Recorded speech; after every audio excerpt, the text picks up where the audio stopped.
बर्दाश्त नहीं करेंगे, हम इस बात को सहन नहीं करेंगे। तो ये जो साइक पे स्ट्राइक है, पहली ऑप सिंदूर के तहत, इसकी साइकोलॉजिकल कॉन्सिक्वेंसेस ज्यादा हैं। लेकिन आने वाले टाइम में हमें हिंटरलैंड में और बाहर दोनों जगह ये प्रेशर जारी रखना पड़ेगा और डेफिनेटली हमें हो सकता है कि और भी ऑपरेशन इसमें लॉन्च करने पड़े।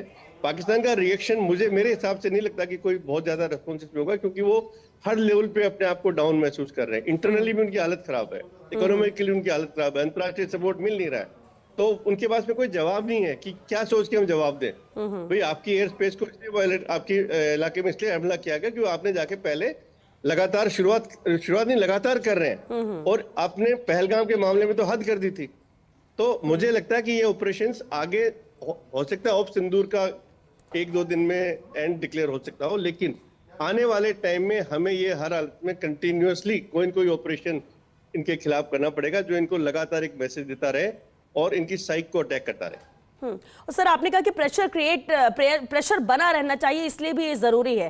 क्या लगता है कि अगर जिस तरह से डर या फिर जिस तरह से प्रेशर में पाकिस्तान रहेगा इस तरह की कार्रवाई के बाद, अगर इसमें ढील दी जाती है तो क्या वापस वैसी स्थिति हो सकती है, इसलिए प्रेशर क्रिएट करना या बनाए रखना जरूरी रहेगा?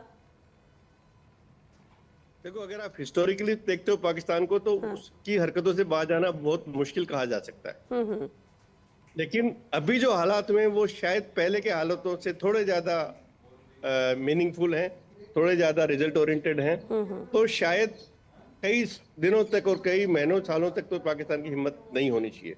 लेकिन अगर वो फिर भी करता है तो मैंने जैसे कहा कि आपको इंडियन आर्मी और इंडियन आर्म फोर्सेज इस बात पे सक्षम है, वो उसका जवाब देंगे, और ऐसा जवाब देंगे कि कम से कम एक बार फिर दोबारा पाकिस्तान को इस बात पे सोचना पड़ेगा। बिल्कुल सर, आप हमारे साथ बने रहिए। हमारे दूसरे मेहमान भी हमारे साथ लगातार बने हुए। लक्ष्मीकांत जी, अब जिस तरह से आपने भी सुना कि सर ने किस तरह से बखूबी बताया कि ये प्रेशर क्रिएट करना पड़ेगा, प्रेशर यहाँ पर बने रहने चाहिए, और इसलिए ये शुरुआती कह सकते हैं कि स्टेप है ऑपरेशन सिंदूर के तौर पर। ऐसे में आपको क्या लगता है कि सरकार या हमारी सेना या वायुसेना जिस तरह से पूरी तैयारी के साथ इस ऑपरेशन को अंजाम दिया है, जुट गई होगी आगे भी अगली कार्रवाई के लिए, अगले ऑपरेशन के लिए, अगली तैयारियों में? निश्चित रूप से जब भारत पर आक्रमण का प्रयास आतंकवादियों द्वारा, अन्य लोगों द्वारा किया गया, भारत ने उसका बखूबी के साथ जवाब दिया। भारतीय सेना के शौर्य ने जवाब दिया, भारत के नेतृत्व ने हमेशा जवाब दिया।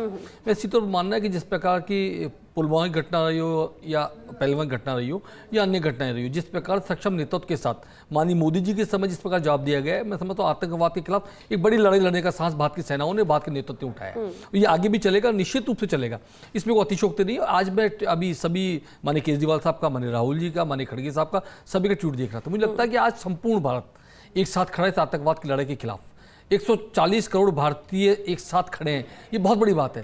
देखिए, सर्जिकल स्ट्राइक के बाद जिस प्रकार की बातें खड़ी हुई थी, वे आज खड़ी होने देखने को नहीं मिली। तो मुझे लगता है कि आतंकवाद के खिलाफ संपूर्ण भारत एकजुटता के साथ खड़ा हो गया है, और ये लड़ाई अब निश्चित रूप से अपने मुकाम तक पहुंचने वाली है। जिस प्रकार की अभी आपके चैनल के माध्यम से बाकी लग रहा था, संपूर्ण विश्व भी भारत के साथ खड़ा है। अमेरिका का भारत के साथ खड़ा होना और भारत को ये कहना कि भारत का अधिकार था ये काम करने का, ये बहुत बड़ा ट्वीट है। अपने आप पे अमेरिका का बहुत बड़ा समर्थन है। मुझे लगता है कि अमेरिका के साथ साथ संपूर्ण विश्व इससे भारत के साथ खड़ा है, चाहे इजराइल हो, चाहे रशिया हो या फ्रांस हो, सभी देशों ने भारत के इस जो कार्रवाई की गई है इसको न्यायोचित बताया है। तो मुझे लगता है कि आज आतंकवाद के खिलाफ लड़ाई का नेतृत्व यदि इस विश्व में कोई करने जा रहा है तो भारत करने जा रहा है। तो इसी तौर पर ऐसा लगता है कि आतंकवाद अपने अंजाम की ओर है, और निश्चित मान के चलिए कि आने वाले समय में घटनाएं नहीं होगी। 26/11 के हमले के बाद यदि इस प्रकार कार्रवाई को अंजाम दे दिया गया तो शायद पूरी और